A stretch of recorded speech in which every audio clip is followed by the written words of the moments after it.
했습니다. 그래서 이제 기획실장으로 들어가서 목회도 개척하고 있다가 잠깐 내려놓고 저는 이제 그 남북나눔도 기획실장 가서 이제 교회도 남서교회로 옮겨가지고 그래가지고서 이제 실무를 시작하고 초기의 이론과 방향을 잡죠. 그래서 이제 그때는 왜 그렇게 내갔느냐?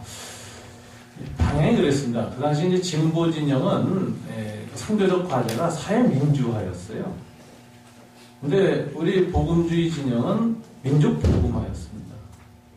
이것이 이제 그 김영삼 정부 탄생 전까지 이제 대립이 있다가 김영삼 정부가 들었으면서 그때 양쪽의 지도자에 만나서 통일 문제만은 이제 힘을 합쳐야 되지 않겠느냐. 이렇게 돼가지고 그럼 힘을 합칠 때 신앙 문제나 무슨 이런 것을 정치적인 주제를 가지고 힘을 합치면 이건 하기도 전에 깨진다. 그럼 가장 뭐부터 할 거냐? 인도주의 지원. 그러니까 대북의 이제 나눔운동, 물질을 나누고 하는 이거부터 시작하자. 그래가지고 최소의 공유 부분부터 시작하자. 이렇게 돼가지고 남북 나눔운동이라는 게 창설이 돼가지고 복음주의 진영에 있는 지도자들과 WCC의 그 정말 총무까지 들어와서 양쪽이 이제 같이 짰습니다. 그래가지고 실무 진영도 복음주의 진영에서 한 사람, 진보 진영에서 한 사람인데 제가 이제 복음주의 진영의 실무 진영으로 이제 들어가서 기획실장을 맡아서 전체 신학과 또 전략은 복음주의 교회의 인식에 맞춰서 개발한다. 이게 저쪽에서 양보를 한 거죠. 그리고 우리는 이 양보 없이 못한다. 왜? 이게 우리가 이런 양보 없이 당신들이 내온 방향으로 우리가 그냥 쫓아가고 북치다 우리 다 죽는다. 우리 안에서 설득력을 상실한다. 그러니까 우리한테 맞춰라. 그래서 이제 삽과 싸움 초반에 이제 승리를 했습니다. 그 다음에 이제 실무 부분에 들어가서 대북 협상을 할 때는 우리는 채널이 없었어요. 뭐 북에 아는 사람이 아무도 없었어요. 그러니까 당신들이 먼저 조그련을 통해서 만나기 시작해서 일단 조그련부터 길을 열고 만나는 이런 실무적인 과정은 당신들이 해라. 이렇게 이제 나눠 가지고 들어가서 제가 이제 기획실장을 맡아서 가게 됐기 때문에 이제 지금까지 이 남북 나눔 운동이 비교적 말하면 보수 진보 양쪽에서 모두 긍정적인 그 지지를 얻게 된 이제 그 과정을 좀 겪었습니다. 그래서 이제 저도 실무적 일을 했지만은 항상 부닥친 건 신학적인 문제뿐만 아니라 정치적인 문제. 이런 이슈들이 이제 부닥칠 때마다 진보 이론을 충분히 이해해야 되면서도 그 이론을 다 쫓아갈 수가 없어요. 왜냐하면 우리 안에 현실적으로 그걸 동의 못하는 생각과 경험과 신학과 정책을 대하는 갖고 있는 사람이 너무 많아요. 그리고 그분들하고 같이 이 동의를 얻어내지 않고는 한 걸음도 못 나가는 게 현실입니다. 그래서 이 톤을 낮추고 방향을 재정립하는 일을 계속 해야 되고 또 그 방향이 옳은 거죠. 이런 과정에서 이제 뭐 신학적인 그런 과정이 조금 쌓였다. 이제 이렇게 좀 볼 수가 있겠습니다. 그래서 그런 걸 간단히 발표하겠습니다. 제일 먼저는 제가 93년에 독일에 가가지고 독일 복음주의 교회로부터 동서독 사회 교회사에 나눔 운동했을 때 몇 가지를 교육을 받았습니다. 한 달 정도 가서 특별 교육을 받았는데 가장 인상 깊었던 건 이겁니다. 동독이 멸망당하고 나니까 어떤 일이 일어났냐면 재미난 사실인데요. 미국의 CIA하고 독일 서독 첩보부가 동독의 이제 비밀경찰 본부를 이제 그냥 급습을 한 거예요. 무너지자마자. 그래가지고 자료를 다 뺏고 있어요. 이제 어떤 결과가 나느냐? 서독에서 동독을 지원하고 통일운동을 하던 사람 중에 이제 뿌락치가 있었어요. 진짜. 동독 간첩이 있었어요. 이 사람들 명단으로부터 한 발언이 다 기록됩니다. 저쪽에서.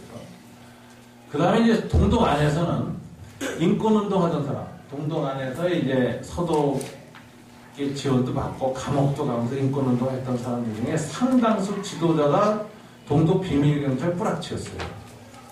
자기네들이 잡혀가지 않고 자기 후배들을 정보를 넘겨서 잡혀가게 하고 그리고 자신은 잡혀갔다가 또 빨리 나와서 또 운동하고 그래서 겉으로는 계속 동독 정권에 대항하는 사람이었지만 나중에 알고 보면 뿌락치였던 사람들이 다 나왔습니다. 이 기록을 서독 콜 정부가 완전히 장악을 해가지고 통독 과정에서 이 동독에서 인권운동했고 지도적 위치에 있던 사람들은 발언권이 컸거든요, 동독사에서. 서독에서도 통일운동했던 사람들의 통일 문제에 대한 발언권이 컸는데 양쪽의 발언권 큰 사람들의 약점을 다 잡아가지고 컨트롤하는 데 성공한 겁니다. 그래서 콜, 서독, 기민당 정부가 원하는 방식으로 밀고 가는데 다 양쪽에서 침묵을 한 거예요. 근데 그것에 대해서 이제 저 독일에서 교육받을 때 한 말이 배운 게 한 가지 있다. 교회 정체성을 지켜야 한다는 거. 신앙의 정체성. 그래서 가서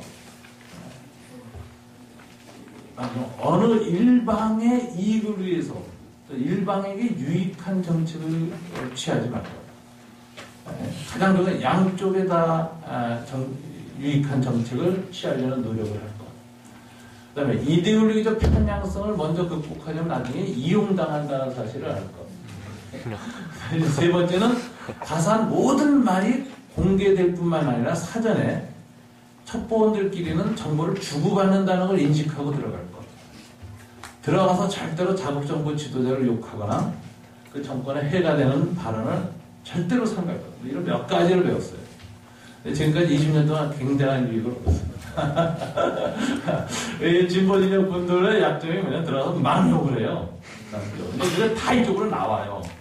그래가지고 여기에서 또 발목을 잡혀요. 그래가지고서는 뭐 일도 못하고 그런 사람들을 많이 봤어요. 저희는 아주 뭐 깍듯하게 저쪽에서 아무리 그래도 깍듯하게 우리 대통령에 대한 예우, 상대방에 대한 존칭도 정확한 공식적인 명칭을 쓰지요. 나와서는 저도 습관상 만나는 분이나 보수적인 분들이니까 김일성이 김정일이 막 이렇게 욕을 합니다.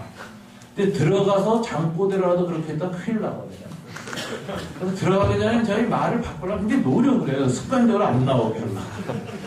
정확하게 김일성 주석, 김정일 위원장 이런 칭호를 계속 연습을 하고 나와서 또 공식적인 자리에서 그 연습한 게 그대로 나오면 굉장히 놀랍니다. 사람들이 짱짱입니다.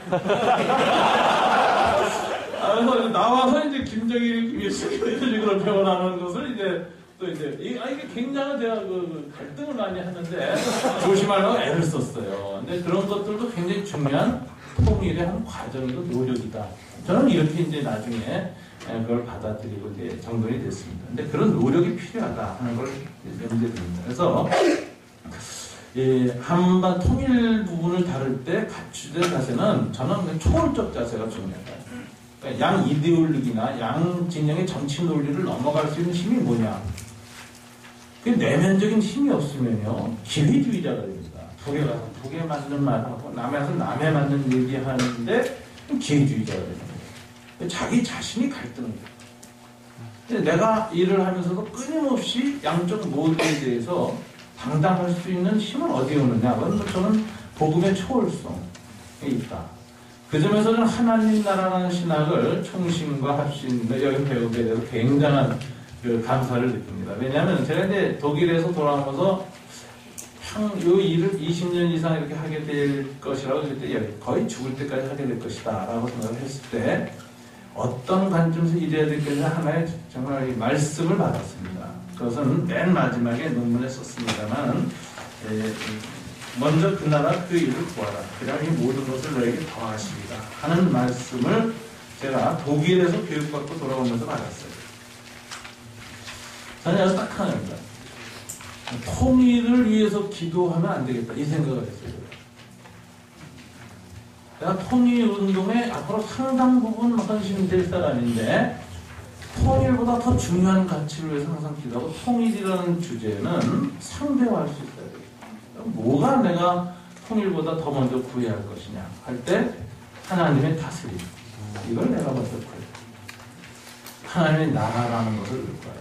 그래서 내가 심령 안에서 말씀과 성령으로 나의 다스림을 받고 그것을 가지고 내가 속한 공동체, 가정이나 교회나 또는 무슨 NGO 운동이나 혹은 세상 속에서 살아갈 때 어떻게 그 통치를 드러낼 것이냐 이걸 고민해야 되겠다. 그래서 이제 의가 내 안에 하나님의 다스림의 결과로 의가 실현되는데 첫째, 우리 이제 뭐 앞에서 많이 말씀하셨습니다만 저도 신학적인 주제는 좀 약간 얘기하고 가겠습니다. 논문에 없습니다. 제가 그 justification, 칭의의 의를 누려야 됩니다. 내가 죄인이고, 이걸 용서해 주신 십자가의 칭의의 의, 그 다음에 justice, 공의의 의를 실현해야 되겠다. 그 칭의의 은총을 받은 사람만이 행하는, 요즘 팀켈러의 책까지 하나님의 전입니다. 그런 식으로 은혜에 기초한 의를 실현해야 되겠다. 그래서 justification과 칭의와 justice가 동시에 일어날 때 이것을 righteousness, 짜빅이라는 그 하나님의 나라, 그 의라고 하는 단어의 통전적인 그 해석이 가능하다. 이렇게 생각을 해가지고 항상 그 복음 전파를 통한 칭의의 은총을 누리는 것의 필요성, 그리고 성경에 나타난 하나님의 정의에 관한 인식, 이걸 항상 통전적으로 분리시키지 말고 갖고 가는 것이 그 의를 구하는 것이다. 그리고 그 의를 구하는 삶을 살 때 나타난 결과가 뭐냐 할 때 저는 샬롬이다 이렇게 생각합니다. 구약의 샬롬, 신약의 샬롬. 그래서 샬롬 공동체를 교회 안에, 가정 안에 이 세상에서 구현시키고 하나님의 백성들이 세상 백성과 다른 대안적 공동체는 항상 샬롬 공동체다. 한반도 평화 공동체도 그리스도인은 한반도 샬롬 공동체로서의 통일 한국을 만들어가는 것. 이게 이제 신학적인 것이나 목표에서 일치한다. 이렇게 생각을 하게 됐습니다. 그러니까 자연스럽게 제가 통일 신학이 통일을 주제로 하지 않게 되고 통일보다 더 중요한 가치, 하나님 나라 가치는 평화다라는 측면에서 평화의 신학이라는 걸 내부적으로 정돈을 단초로 갖게 됐고 20년간 사역을 하면서 이게 점점 더 구체화됐습니다. 근데 그 관점에서 그때 인도주의적 지원했던 이슈가 터져요. 터진 이슈들을 제가 이제 리스판스를 하는 글들을 쓰다 보니까 다양한 소주들을 썼는데 이번 논문은 그냥 종합판이 되어버렸습니다. 그래서 죄송한데도 나열형이 된 걸 제가 죄송스럽게 생각합니다. 양도 많고 나열형이 됐습니다. 그런데 앞으로 조금 더 전문적으로 재조직화되는 건 좀 시간이 필요할 것 같은데요. 이번엔 제가 이슈들을 좀 정돈했는데 그래도 그냥 하나님의 평화, 신학의 관점에서 정돈하다 보니까 조금의 일관성은 있다고 생각합니다. 그렇게 좀 봐주세요. 제일 먼저 제가 한국교회에서 하나님 나라 한반도 평화라는 주제를 가지고 접근할 때 성결에 될 관련 이데올로기에 대한 입장이다. 이거는 신학적인 입장으로 정돈해야 된다 하는 생각을 했어요. 그래서 하우츠바르트 교수의 입장, 화람 자유대학교의 그 입장이 이분들을 가장 잘 정돈을 했다. 저는 이렇게 봅니다. 이데올로기라는 잘 아는 것처럼 철학에서 시작했습니다. 철학의 본질은 크리틱입니다. 근데 철학이 크리틱을 안 하고 커미트먼트를 요구할 때 이건 무상화되는 거죠. 권력을 가지고 자기 철학에 대한 절대적인 맹종을 요구하고 거길 따르지 않으면 잡아가두고 죽인다. 이때부터 이건 철학은 철학의 자리를 넘어서고 거의 종교가 됩니다. 우리는 말하는 우상의 자리로 올라가는 것이다. 또 절대적인 권력과 절대적인 복종을 요구한다. 이걸 거부해야 됩니다. 그래서 기독교는 항상 모든 이데올로기를 거부한다. 민족을 사랑해도 민족주의는 거부한다. 이게 이제 기독교의 기본 정체성입니다. 저는 이렇게 생각을 합니다. 그러면 한국교회에서 가장 중요한 것은 뭐냐? 이데올로기의 초월성을 한국교회가 회복하지 않고서 하나님 나라라는 개념을 돌아올 수 없다. 이데올로기가 함몰됩니다. 어느 한쪽에 편향성을 갖게 됩니다. 좌우 이데올로기를 극복하는 테러를 대항해서 민족주의를 주창하는 세력들이 있지만 그것조차도 또 하나의 이데올로기 편향성을 갖고 있고 그 결과로 우리는 독일의 나치즘에서 이미 보았기 때문에 민족주의도 우리가 대항 이데올로기로서 쉽게 차용할 수 없다. 진보 진영은 그렇게 갔어요. 그러나 복음주의자는 민족주의를 사회주의 좌우 이데올로기를 극복해서 또 다른 이데올로기 되지 중간 공리를 택할 수 없다. 하나님 나라의 중간 공리를 이데올로기로 택하는 건 굉장히 위험하다라는 생각을 했어요.